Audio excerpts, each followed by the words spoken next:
Bonjour, l'émission spéciale de Radio Arménie aujourd'hui a pour invité Igor Dorfman-Lazarev, qui est euh, maître de conférence en langue orientale à la faculté de philologie classique et moderne de l'Université Saint-Clément d'Ori, est-ce que j'ai bien prononcé, de Sofia, en Bulgarie. Bonjour Igor Dorfman-Lazarev. Bonjour et Nos merci auditeurs de... vous connaissent. Merci d'être là.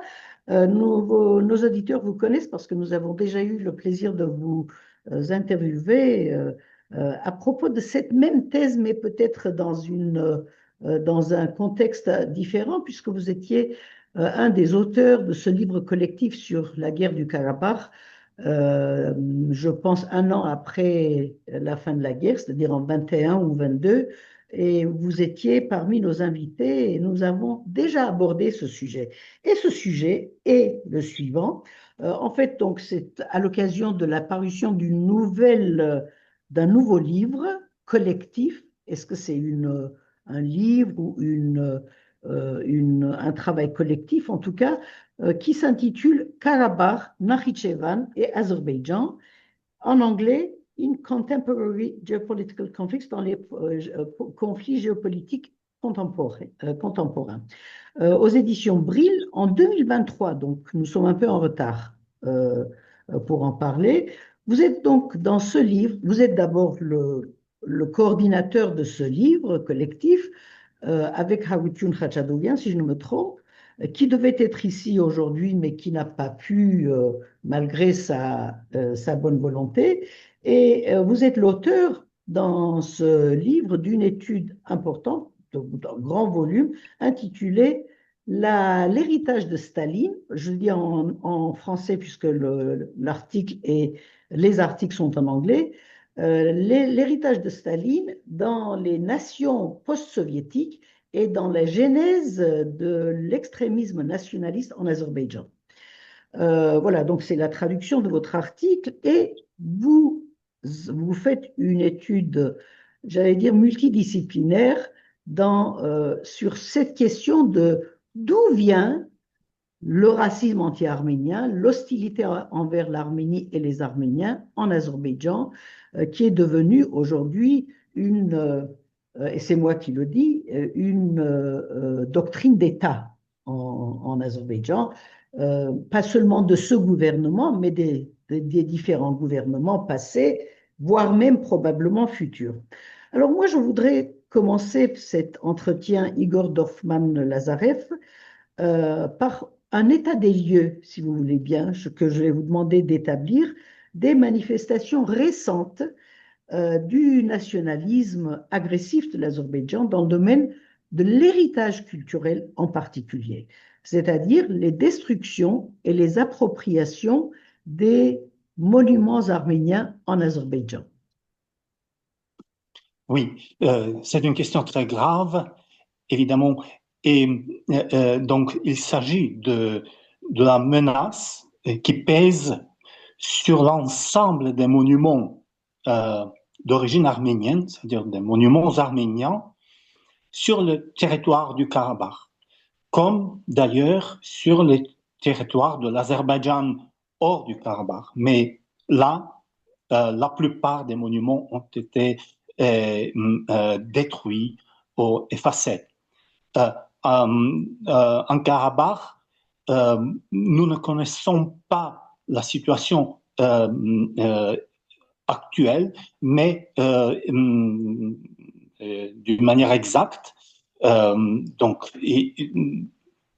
évidemment, pas toutes les personnes sont permises, obtiennent le permis d'y entrer, mais nous savons que plusieurs monuments ont été déjà oblitérés, effacés ou détruits comme des cimetières avec des stèles commémoratives et des églises ont été gravement endommagées. Il s'agit pour l'élite gouvernante en Azerbaïdjan d'affirmer l'identité ethnique, donc généalogique, euh, euh, des monuments anciens, établir leur identité azerbaïdjanaise, établir une continuité ininterrompue entre le passé ancien de cette terre et le peuple d'origine turque et parlant une langue turque, et donc éviter la présence des Arméniens, la mention des Arméniens dans la genèse historique de cette terre. Voilà, donc c'est une évaluation d'ensemble. Vous avez parlé du Karabakh. Il y a les monuments en Azerbaïdjan, c'est-à-dire, par exemple, il y a le Nakhichevan, il y a la destruction du cimetière historique de Novjura en Nakhichevan, qui date d'il y a 20 ans à peu près. Mais bien avant aussi, donc le dernier coup a été donné par une destruction totale du cimetière historique de Novjura. Les derniers, je pense, étaient au nombre de 2000 monuments, Khachkad et Khachkad, qui ont été coupés en trois par des soldats de l'armée azerbaïdjanaise et qui ont été jetés dans la rivière Arax, qui gissent aujourd'hui au fond de la rivière, et on n'a plus le droit de se rendre sur place pour vérifier. Alors, je peux vous apporter un témoignage. Moi, je faisais un travail important avec mes collègues au Parlement européen à cette époque, et nous avons pu faire passer une résolution du Parlement européen qui demandait à une délégation de se rendre au Nakhichevan pour vérifier ce qui s'était passé. Bien sûr, l'Azerbaïdjan n'a pas donné l'autorisation et a opposé à cette délégation au Parlement européen l'idée que c'était les Arméniens qui détruisaient les monuments azerbaïdjanais, cultuels, etc. Donc l'histoire s'est arrêtée là. Cette histoire de délégation d'observation s'est arrêtée là. Donc il y a aussi, on va en parler, une sorte de mimétisme, si vous voulez, à partir du moment où des observateurs dénoncent des destructions de l'héritage arménien, on accuse les Arméniens d'avoir détruit des monuments azerbaïdjanais également aussi. Donc ça, c'est un aspect dont on va peut-être parler si vous voulez bien. Oui, vous avez raison d'insister sur le mimétisme. Il y a le mimétisme dans les accusations, il y a un mimétisme aussi dans la construction même de l'identité nationale. Parce que on est obligé, pour revendiquer l'existence d'une nation, l'existence des monuments anciens ou médiévaux. Et l'existence des monuments ne signifie pas nécessairement une telle ou telle souveraineté. C'est-à-dire, sur le territoire d'une nation donnée, des monuments différents peuvent exister. Et plusieurs groupes ethniques, culturels, religieux peuvent concourir à la construction d'une nation. Mais en Azerbaïdjan, c'est exclu, c'est-à-dire les Arméniens en tant que groupe qui possède une histoire ancienne est complètement exclu de la construction de l'identité culturelle de l'Azerbaïdjan. Donc, c'est un premier point que je voulais faire. Le deuxième point, c'est de souligner que le volume comprend aussi deux travaux précieux du plus grand témoin de l'héritage arménien de la région de Nakhichevan, c'est-à-dire Ashkam Ayvazian, celui qui pendant des dizaines d'années d'une manière audacieuse, avec beaucoup d'audace, courage et d'édition, à visiter cette région et à, et à photographier et à documenter de différentes manières les monuments qui n'existent plus et dont nous que nous connaissons seulement grâce à sa persistance et à son archive. C'est un Et travail une autre solitaire question, oui, je vous en prie. et oui, très brièvement, c'est pour dire que aussi dans la ville de Bakou, il y avait des monuments arméniens, comme le cimetière arménien de Bakou, qui a été effacé il y a près de 20 ans, et dont les pierres tombales ont été utilisées pour la construction de l'autoroute, n'est-ce pas? Où d'ailleurs mon grand-père était enseveli. Et, et aussi une église du XVIIe siècle qui se trouvait au cœur même de la ville, au cœur même de la ville, et ainsi qui témoignait exactement de la coexistence de différentes cultures religieuses, linguistiques dans cette ville qui a été éliminée parce qu'elle ressemblait par trop à un monument arménien. Oui. Il faut dire pour nos auditeurs que Bakou, avant de devenir la capitale de l'Azerbaïdjan moderne, était une ville multiculturelle où se côtoyaient des Arméniens, des Tatars, les ancêtres du terme azéri, l'ancêtre de la nomination azéri, des Russes, des Géorgiens et d'autres peuples encore. Et donc, c'est devenu une ville, dire cette multiculturalité, et on va parler, il y a un mythe de la multiculturalité qui est entretenu par l'Azerbaïdjan aujourd'hui face au monde, notamment au monde occidental, mais on va revenir sur cette question.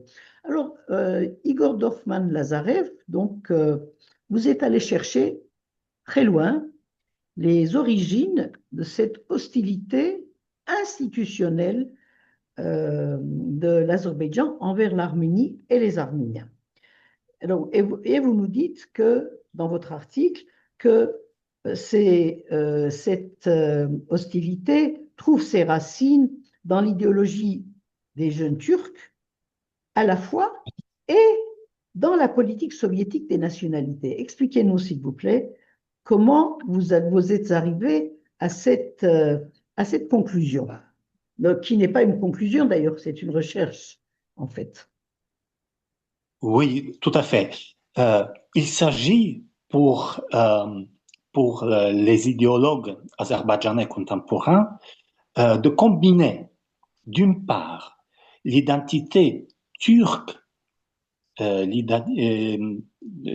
peuple, due à sa langue et à l'histoire des invasions turques dans la région, et d'autre part, l'idée que l'identité nationale ne peut s'affirmer que sur des bases autochtones, indigènes.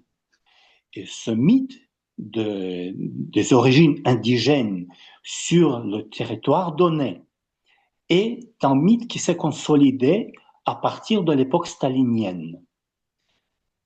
Staline, il faut se rappeler, qui était le premier commissaire des nationalités. Il y avait donc dans l'État soviétique naissant ce titre, ce poste du commissaire des nationalités, et c'est pas surprenant que c'est justement lui, le premier commissaire de nationalité, qui deviendrait ensuite le puissant dictateur de l'Union soviétique. C'est-à-dire la manière dont Staline a forgé l'État soviétique se reflète les doctrines qu'il avait élaborées à partir des années 1910-20. Donc, vous démontrez dans cet article que c'est la notion et la conception stalinienne des nationalités qui est à l'origine de l'hypernationalisme en cours aujourd'hui en Azerbaïdjan. Donc, quelle était cette conception? Donc, vous avez parlé de l'autochtone, de la nature autochtone, donc de la nécessité d'être autochtone dans son pays. Je ne sais pas si c'était l'élément principal, mais quels sont les autres éléments qui caractérisent la notion stalinienne de la nationalité? Je veux dire, et comment cela a été élaboré, si vous voulez? Comment cette conception a été mise en application dans les républiques de l'Union soviétique? Cette notion implique l'origine ethnique de la population, c'est-à-dire l'origine, la descendance ethnique des parents qui a été enregistrée dans les passeports et ensuite dans tous les documents officiels par lesquels les citoyens, les sujets soviétiques euh, étaient donc reconnus et qui donc ces, ces origines étaient identifiées avec l'identité, étaient mises en regard avec les territoires. C'est-à-dire, il y avait, à partir de la première constitution soviétique, 15 républiques de l'Union, et chacune de ces républiques avait était identifiée avec une nation titulaire ou une nation principale. Et la nation était perçue, était définie d'une manière ethnique, exactement comme la nation transcrite dans les documents officiels des citoyens soviétiques. Par Alors, conséquent, oui. peut-être une question, Igor Dorfman-Lazarev. Est-ce que vous ne trouvez pas que c'est un peu paradoxal de définir les personnes à partir de leur origine ethnique, j'allais dire voire raciale? Est-ce que ça n'y a pas une équivalence avec une conception raciale de la citoyenneté de l'Union soviétique, à partir de votre analyse, non pas de votre analyse, mais à partir de ce que vous présentez de la conception stalinienne, et est-ce que ce n'est pas paradoxal de retrouver cette notion raciale, racialo-ethnique dans une république soviétique qui voulait créer l'homo soviéticus, c'est-à-dire qui voulait créer un seul type d'homme, qui voulait créer l'homme nouveau par le biais du communisme en Union soviétique. Oui, je suis tout à fait d'accord avec la manière dont vous posez cette question, justement, et plusieurs chercheurs récemment se sont posés cette question d'expliquer pourquoi, avec l'affirmation de la doctrine officielle marxiste de l'État soviétique, le poids de l'origine ethnique, de l'origine raciale, a reçu une telle importance. Et la réponse réside dans le fait que, et pour Lénine et pour Staline, l'idée, c'est-à-dire la conviction, pardon, que la psychologie et le comportement des sujets de l'ex-empire et donc de l'Union soviétique étaient dépendants de leurs origines ethniques, cette conviction était très, très forte.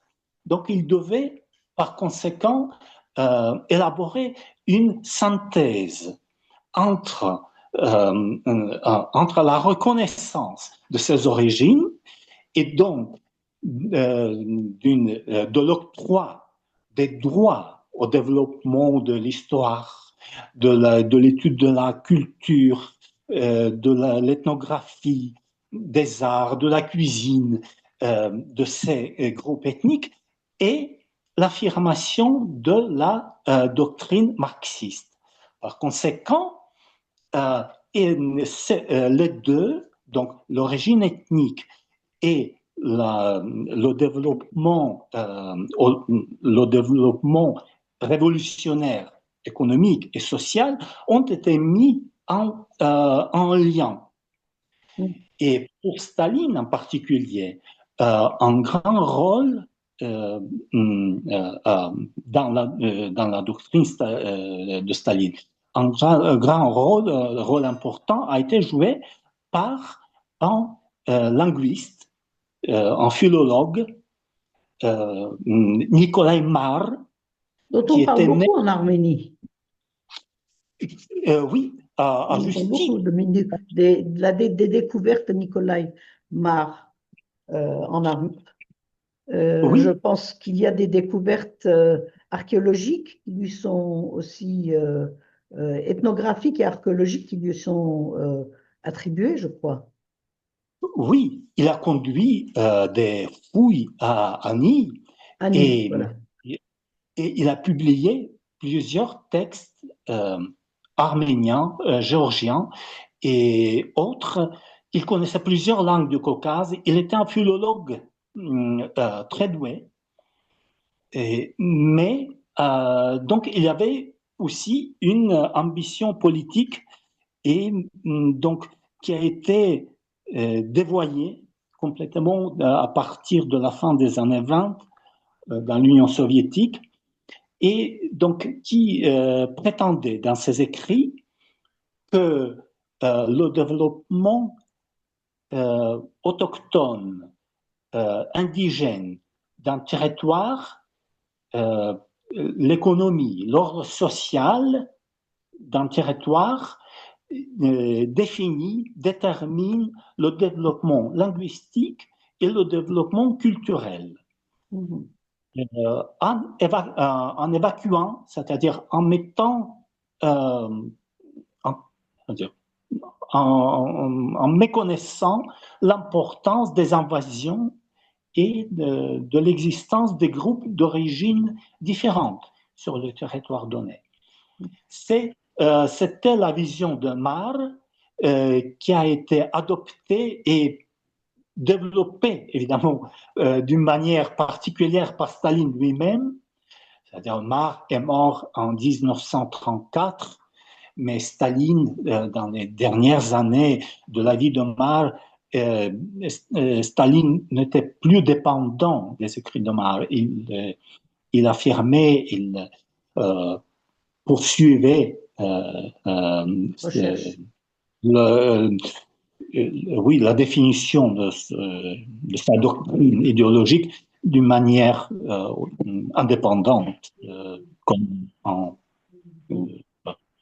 un dictateur. Oui. Et donc, ce lien entre la langue, l'identité linguistique, l'identité culturelle, d'une part, qui a été donc important pour Marr, et d'autre part, l'idée que cette identité détermine le caractère psychologique des personnes et des peuples a été exprimé par Staline à partir des années 1910 et puis se retrouve dans des documents officiels soviétiques et se retrouvera ensuite dans des écrits des idéologues azerbaïdjanais qui étaient à la fois des, des, des activistes du parti communiste et ensuite des idéologues de l'État post-soviétique azerbaïdjanais. Alors, donc, une vision stalinienne et une pratique stalinienne, c'est-à-dire dire comment cette vision s'est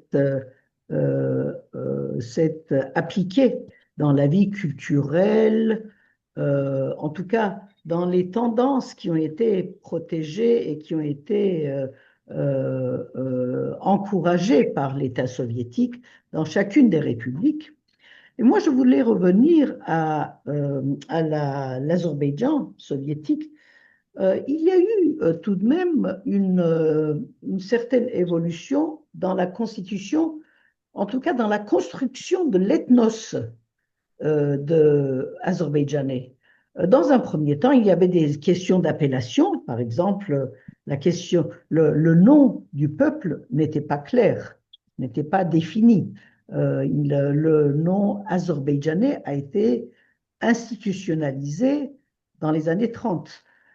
Avant cela, on l'appelait les musulmans ou alors les Tatars du Caucase. Alors, comment s'est construite cette ethnos? Comment j'allais dire, le roman national de l'Azerbaïdjan, par quelles étapes il est passé pour devenir, si vous voulez, pour constituer l'identité comme ça, nationaliste, etc., de l'Azerbaïdjan d'aujourd'hui? Oui, donc il y a eu plusieurs étapes. Entre les années 1930, la fin des années 30, 39 et le début des années 1960, l'histoire officielle du peuple azerbaïdjanais a subi 4 éditions. Et chaque édition proposait une ethnogenèse différente. Parce... Quelles sont ces différences? Donc, la première édition proposait l'origine mède, c'est-à-dire de la Midi en état d'origine iranienne qui se trouvait au sud-ouest de la mer Caspienne. C'est une origine dont se réclament les Kurdes aussi. Oui, mais plusieurs peuples peuvent se réclamer de ces origines et c'est normal que les peuples environnants se réclament et qui reçoivent des parties de parcelles des civilisations anciennes. Ce qui se passait dans l'Union soviétique, c'était que il fallait avoir une seule origine. Il fallait s'identifier en ancêtre d'une manière univoque et sanctionné, non pas sanctionné, mais comment dire, approuvé par l'État.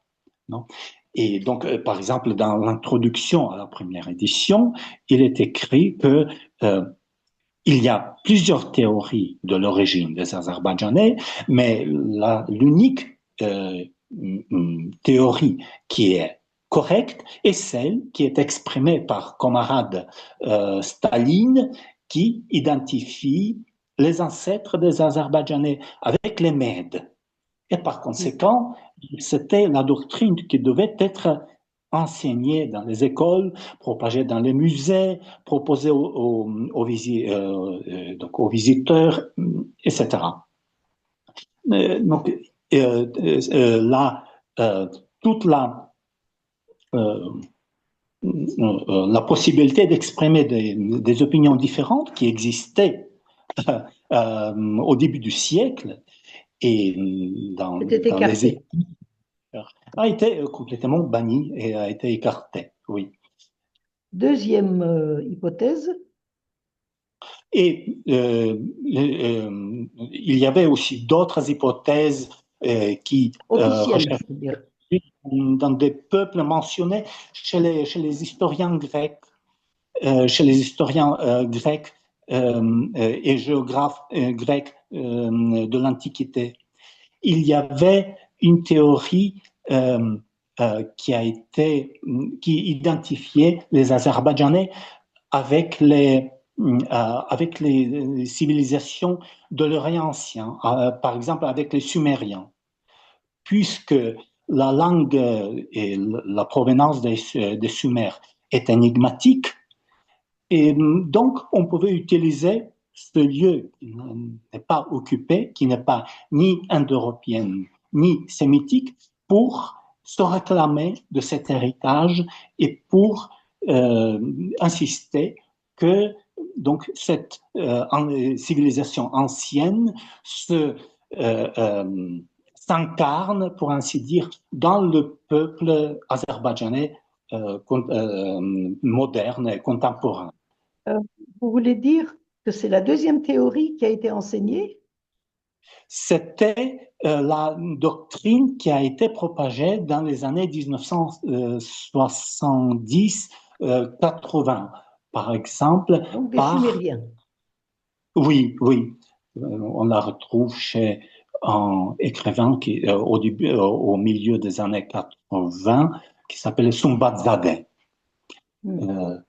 Oui, il y avait plusieurs autres théories, mais donc on peut reconnaître dans toutes ces tentatives l'effort d'insister sur les origines anciennes. C'était très important d'avoir des origines anciennes, puisque les Arméniens, les Géorgiens pouvaient puiser dans leurs littératures anciennes, dans leurs lettres, leurs monuments du Haut Moyen Âge et de l'Antiquité tardive, les Azerbaïdjanais devaient, d'une manière mimétique, pouvoir affirmer la même chose. Parce que l'identité nationale était conçue dans l'Union soviétique comme un produit du développement historique sur le même territoire. On ne pouvait pas réclamer d'une identité nationale qui n'avait pas d'origines anciennes. Voilà. Voilà. L'ancienneté et la localisation. Donc l'idée que ces peuples qui ont été islamisés sur place pouvaient venir d'Asie centrale, ou en tout cas une bonne partie d'entre eux pouvaient être issus de tribus de Turkmènes ou de peuples turciques d'Asie centrale, n'était absolument pas validé au moment dans les années de l'Union soviétique. Donc, à la fin des années 20 et au début des années 30, cette théorie devait être écartée. Pourquoi? Parce qu'il fallait à tout prix détacher les Azerbaïdjanais et la construction de leur identité nationale de l'identité turque, qui se développait presque d'une manière contemporaine. Il faut se rappeler qu'en 1931 est fondée à Ankara la Société de l'investigation de l'histoire turque, qui se réclamera des origines, c'est-à-dire qui affirmera avec force les origines turques de la nation turque. Les origines autochtones, vous voulez dire, de la nation. Et qui se réclamera des invasions turques comme l'origine de la nation de la Turquie actuelle. Et dans l'Union soviétique, à partir des premières années, il y avait après une phase très brève de la collaboration entre l'Union soviétique et la Turquie kémaliste, il y a une tentative de se dissocier et de se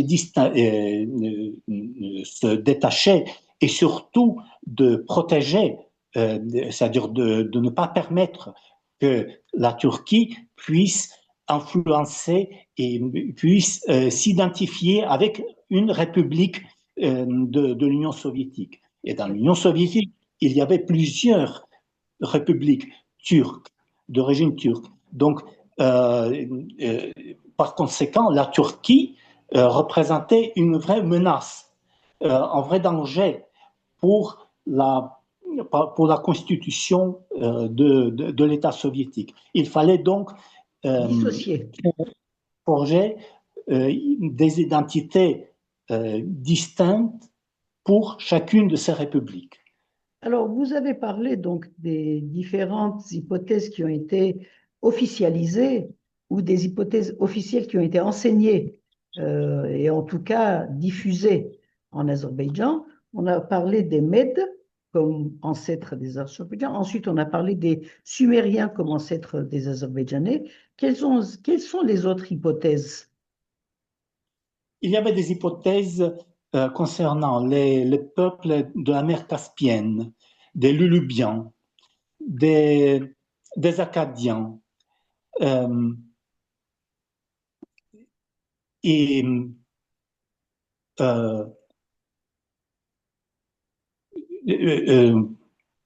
maintenant, tous ne me viennent pas à l'esprit. Oui, bien sûr. Mais Bien il sûr. y avait plusieurs idées. Oui. Mais donc, l'idée de l'Albanie, du Caucase, qui a prédominé à partir des années 60, était en ceci convenante que elle permettait d'identifier le territoire de l'Azerbaïdjan avec une culture qui territorialement presque coïncidait avec ce territoire, avec ses D'accord. Donc, vous frontières. avez parlé de l'Albanie caucasienne. Je voulais préciser, donc, pour nos auditeurs qui ne connaîtraient pas l'Albanie caucasienne, ça n'a rien à voir avec l'Albanie. L'Albanie caucasienne était un royaume médiéval qui a été christianisé parallèlement ou par les premiers chrétiens arméniens. Voilà, donc je voulais que vous nous présentiez ce qu'est véritablement d'après les documents historiques de ce qu'est l'Albanie caucasienne. Alors, l'Albanie caucasienne, que les Arméniens appelaient dans les sources anciennes Arvank, Avant.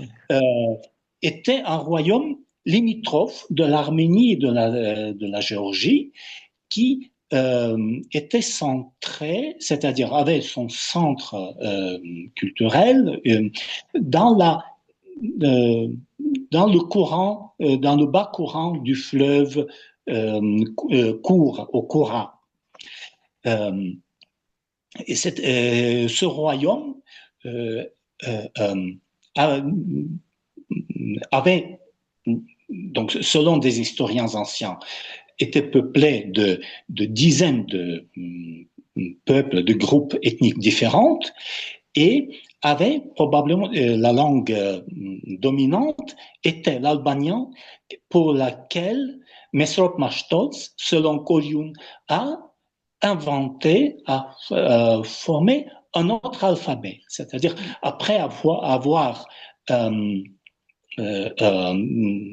inventé, créé un alphabet arménien au début du 5e siècle.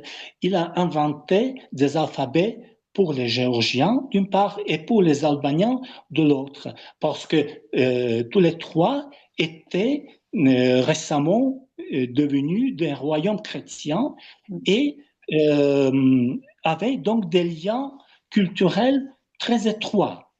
Même si les Arméniens, les Géorgiens, les Albaniens parlaient des langues très différentes entre eux, grâce au christianisme et grâce à la christianisation des royaumes au début du IVe siècle, ils ont développé des liens toujours plus étroits par le biais des littératures, par le biais des arts, de l'architecture et l'hiérarchie ecclésiastique.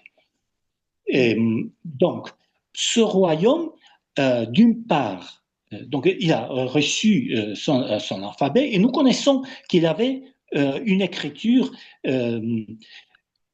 D'ailleurs, je m'interromps pour un instant pour indiquer que pourquoi est-ce que le royaume d'Albanie a pris une telle importance, pourquoi est-ce qu'il a dominé dans la construction de l'identité azerbaïdjanaise dans l'époque soviétique, disons à partir des années 50-60, parce que en 1948, on découvre des inscriptions qui sont identifiées comme albaniennes. On les découvre dans la ville de Mingechaur, c'est-à-dire tout près du Karabakh, mais disons plus près du fleuve court, et cela confirme les données des historiens arméniens, notamment des historiens du 8e au 10e siècle,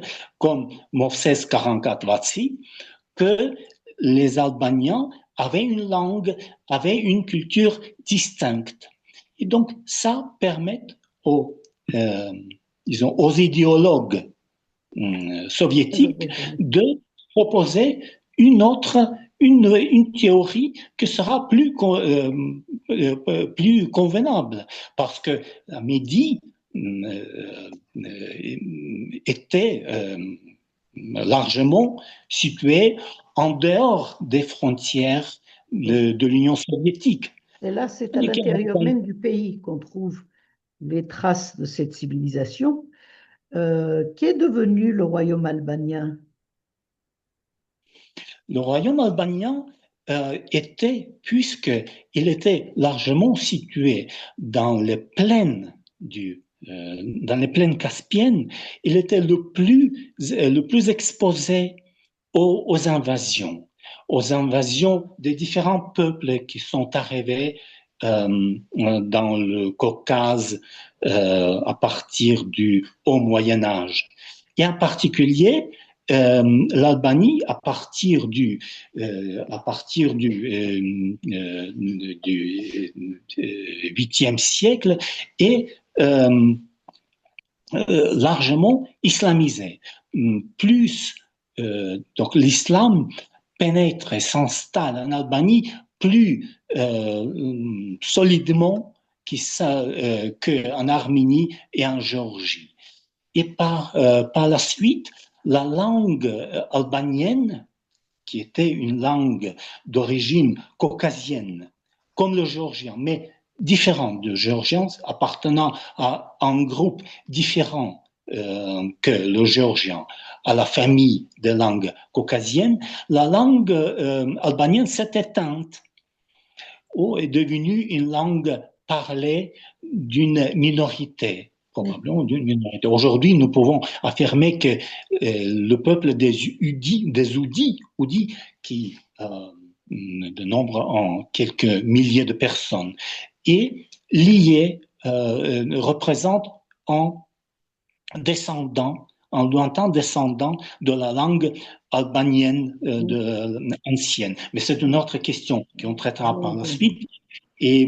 Mais ce qu'il faut affirmer que lorsque l'albanien ancien, donc à partir du 8e, 9e siècle, devient une langue, n'est plus pratiquée comme une langue écrite, comme une langue rituelle, l'arménien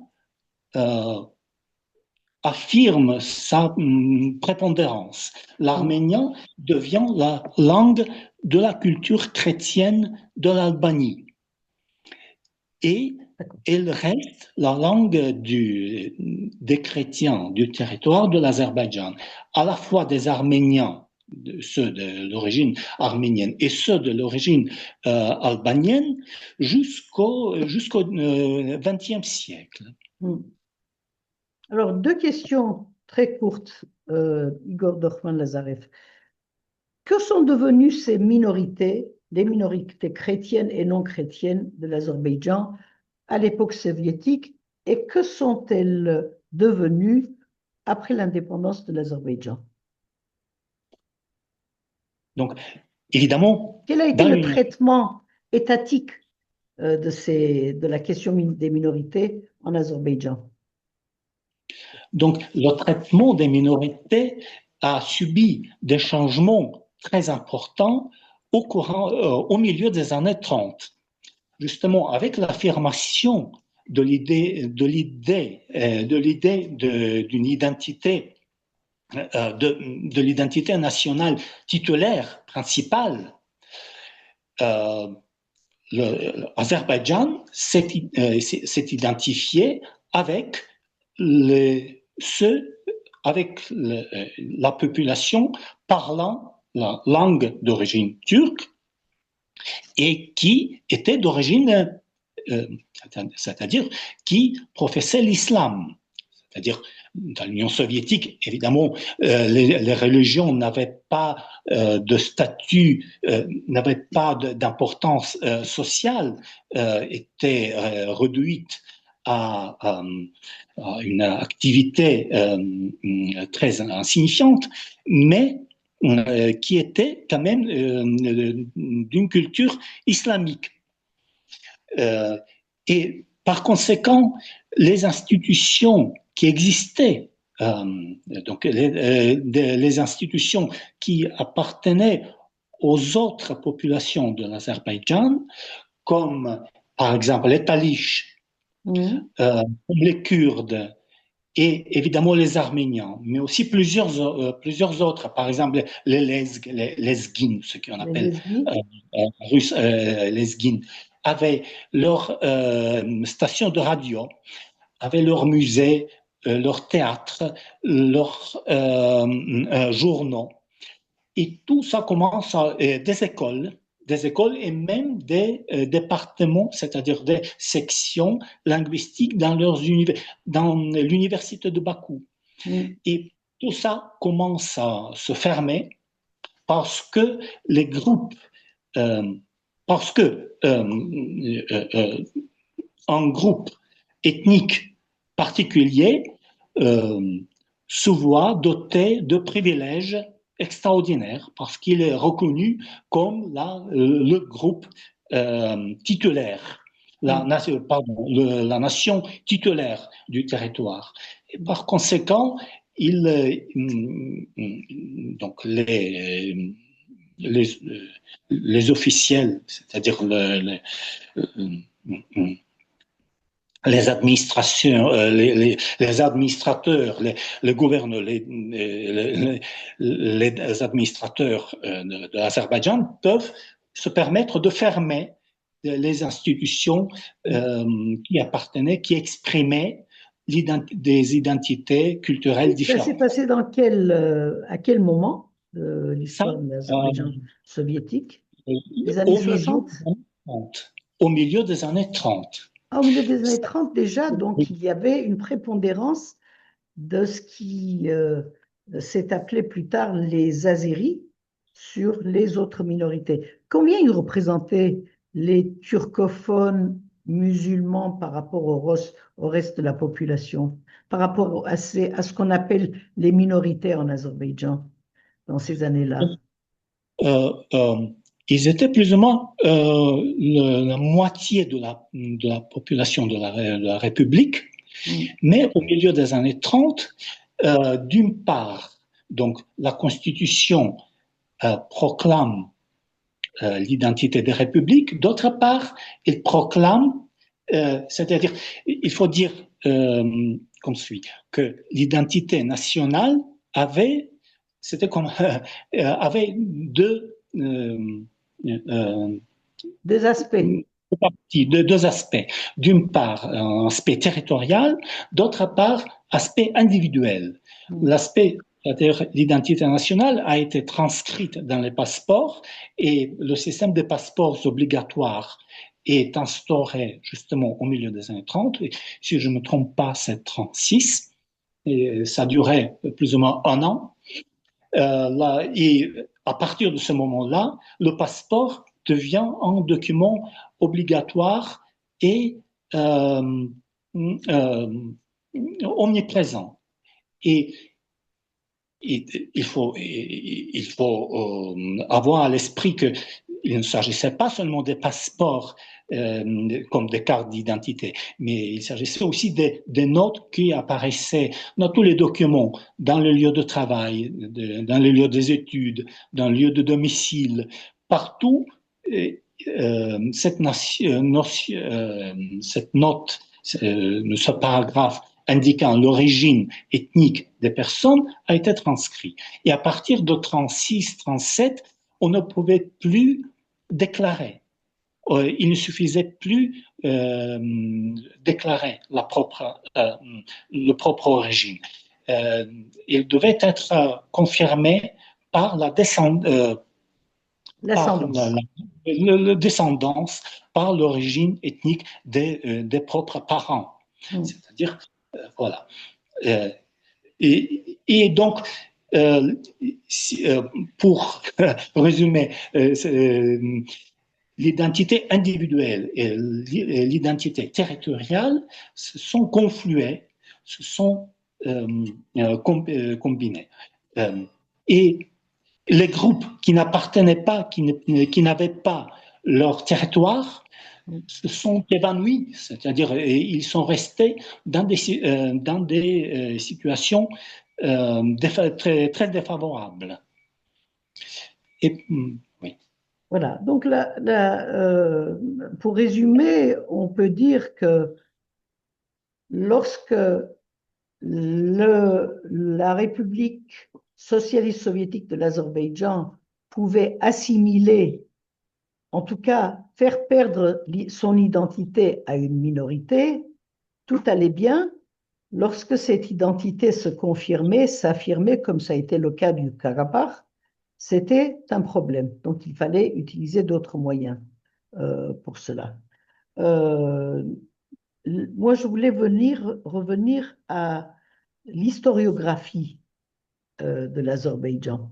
Donc, les origines, la recherche d'une identité qui valide l'idée que c'est très ancien, que cet ethnos est ancien et que il y a et qui est ancré dans le territoire même du pays en Azerbaïdjan, a été donc, j'allais dire, beaucoup développé par un certain historien qui s'appelait Bouniatov et qui a marqué les temps modernes, c'est-à-dire les dernières décennies du nationalisme de l'Azerbaïdjan.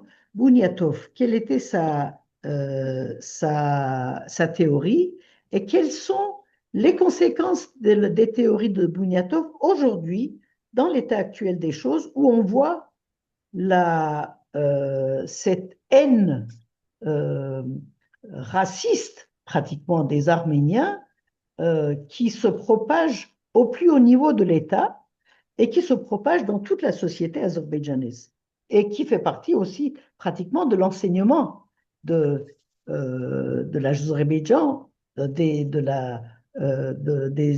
les écoles azerbaïdjanaises dès la petite enfance. Oui, justement, Zia Bouniatov est devenu, à partir des années 60, entre les années 60 et les années 80, l'auteur officiel de l'historiographe officiel de l'Azerbaïdjan. Soviétique et puis post-soviétique. Sa doctrine a été héritée, a été assumée telle qu'elle par l'État post-soviétique, comme la dynastie qui gouvernait en Azerbaïdjan avant l'écroulement de l'Union soviétique a continué de gouverner. De la même manière, l'historiographie a été héritée. Donc, Bouniatov, dans un ouvrage publié en 1965 par l'Académie des sciences de l'Azerbaïdjan, a donc officialisé la doctrine selon laquelle donc l'Albanie du Caucase était l'ancêtre de l'Azerbaïdjan.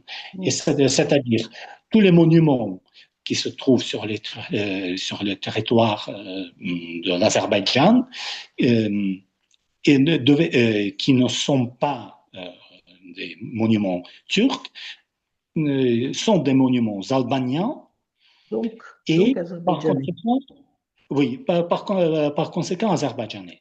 Mais donc plusieurs monuments portaient des inscriptions arméniennes, ou portaient des croix qui étaient facilement identifiables comme des croix arméniennes, ou leur forme, leur disposition liturgique de l'espace de l'intérieur des églises étaient identiques aux églises arméniennes. Pour ne pas parler de la décoration des coupoles et d'autres éléments constitutifs de ces monuments. Comment est-ce qu'il proposait de résoudre cette difficulté? Ce que les Arméniens, donc les Arméniens ont corrompu, se sont appropriés de l'Antiquité albanienne et de cette manière, ils ont privé les Azerbaïdjanais de leur passé. Cette doctrine, par la suite, la thèse de la distorsion de l'histoire par les Arméniens, par les savants arméniens, par les scribes arméniens, etc. Oui, justement, ça commence par les scribes et puis on passe une thèse du complot. Une sorte de thèse du complot. Oui, tout à fait. Une thèse de complot. Donc, c'est articulé d'abord par lui, par Bunyatov, et ensuite par son élève Farida Mamedova, qui donc a parlé justement de ça. Donc, les Arméniens s'approprient. Donc, la première thèse de Bunyatov était que les Arméniens se sont appropriés de l'ancien texte de l'histoire de l'Albanie et l'ont corrompu pour cacher, justement pour cacher l'origine de l'auteur et pour dévoyer la présentation de l'histoire de l'ancien pays de l'Albanie, pour présenter le dépendant de l'Arménie. Alors, Igor Dovman-Lazarev, nous arrivons à la fin de notre émission, mais comment on peut faire le saut entre l'Albanie et l'Artsakh, le Rarapar arménien? Comment les Azéris justifient le fait qu'ils s'approprient tous les monuments arméniens qui sont restés en Artsakh et même en dehors de l'Artsakh, alors que ce sont deux lieux différents, c'est-à-dire le royaume l'ancien royaume, l'antique royaume d'Albanie se trouvait sur une rive de la rivière Kour et le Rarapar, l'Artsakh, se trouve sur l'autre rive.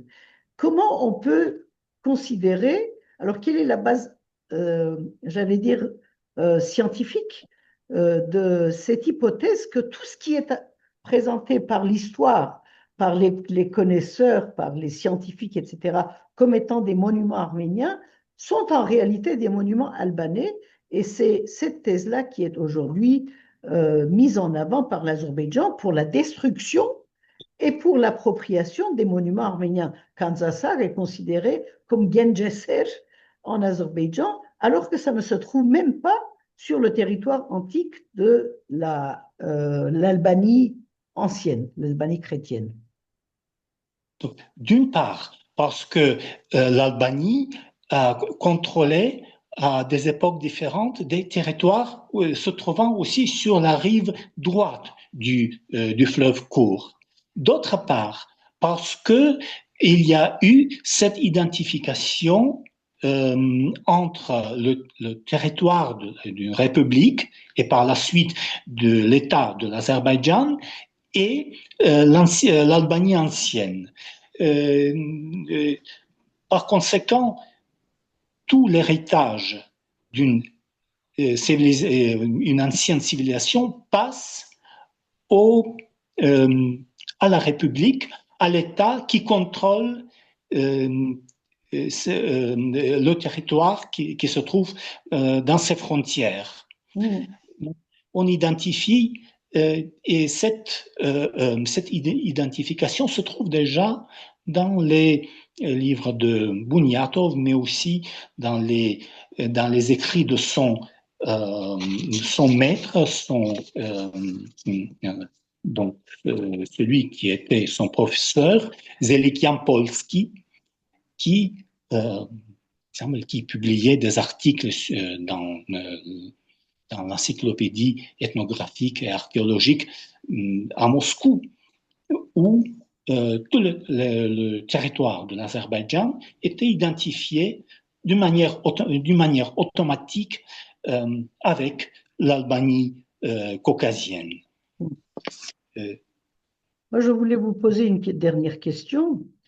Quelle est la valeur scientifique dans le monde scientifique international de cette thèse? Comment est perçue cette thèse par les chercheurs qui se sont spécialisés dans la région, par les ethnologues, ethnographes, par les historiens et autres scientifiques? Comment ils perçoivent cette thèse de l'Azerbaïdjan? Oui, mais en réalité, comme nous voyons, ici, il y a au moins deux thèses. D'une part, la thèse des antiquités albaniennes qui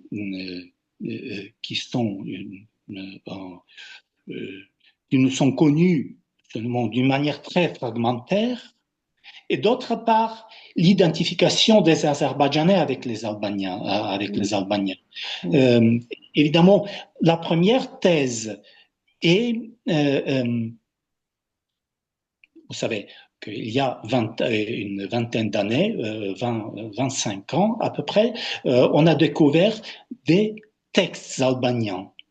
Mais ces anciens textes albaniens ont confirmé toute une série de choses. D'abord, que,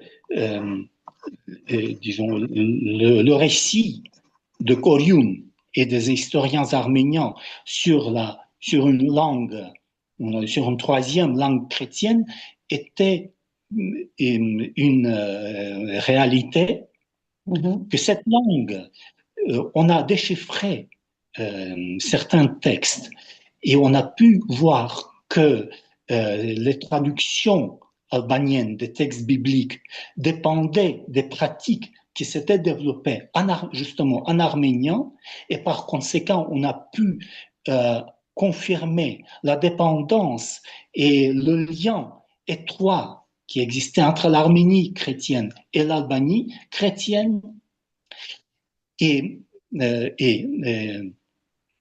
Donc, mais d'autre part, ces sources sont extrêmement fragmentaires. Donc, on a, comme j'ai dit, à la fin des années 40, on avait déjà découvert quelques inscriptions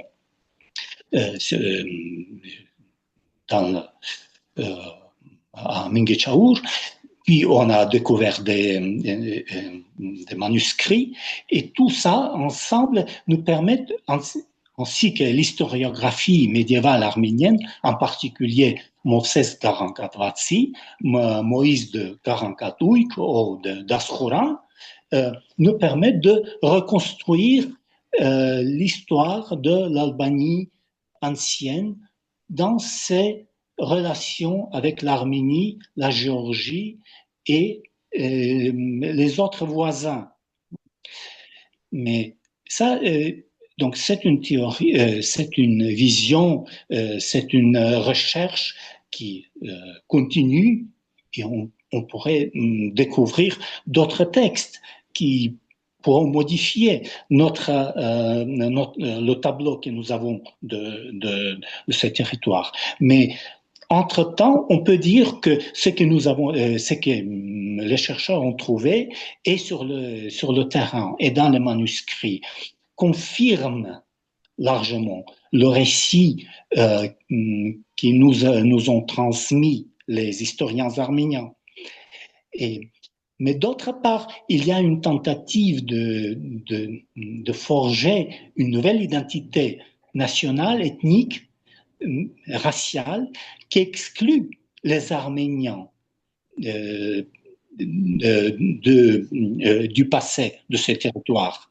C'est-à-dire, il ne s'agit pas, là, il faut bien distinguer entre la question de la souveraineté sur le territoire, qui est d'une part, et d'autre part, la question de l'existence, de la protection de l'héritage des populations qui habitent une telle ou telle Il le région. faudrait, mais ce n'est pas le cas de l'Azerbaïdjan, de dire. Mais ce n'est pas le cas de l'Azerbaïdjan, évidemment. Les Arméniens n'ont aucun droit en Azerbaïdjan. Tous les Arméniens de Bakou, de Ganzak, Ganja, oui, et d'autres régions ont fui ce territoire, s'ils n'ont pas été massacrés. Et c'est aussi le cas de toute la population du Karabakh dans son intégrité qui s'est précipitée et abandonné ce territoire. Je vous remercie, Igor Dofman-Lazarev, pour toutes ces analyses et ces informations. Ce qui reste encore en suspens dans mon esprit, c'est comment l'Azerbaïdjan, après avoir parlé des Mèdes, des Sumériens et des Albanais du Caucase comme des peuples dont ils sont issus, comment les Azerbaïdjanais trouvent des points communs avec la Turquie. Donc, quel est ce lien de turcité en dehors de la langue, puisque on les appelle, ils s'appellent en tout cas deux peuples, une nation, deux États, une nation. Donc, là encore, il y a énormément d'interrogations et voire même un peu j'allais dire, de ridicule, puisque on est des Mèdes ou on est des Turcs. Est-ce qu'on est des Sumériens ou on est des Turcs, ou est-ce qu'on est des Albaniens ou des Turcs? Donc la question se pose encore, et je pense que ce sera le même genre de réponse que vous avez faite pour les autres hypothèses. Merci beaucoup pour cet entretien, et j'espère en tout cas que votre étude sera lue et diffusée à un maximum de chercheurs, puisqu'il y a des tentatives de la part de l'Azerbaïdjan aussi d'acheter non seulement des politiques, mais aussi des chercheurs à l'international pour partager ces thèses fantaisistes sur les origines du peuple azerbaïdjanais. Merci beaucoup de votre invitation et merci aux auditeurs de votre radio. Merci. À la prochaine. À la prochaine.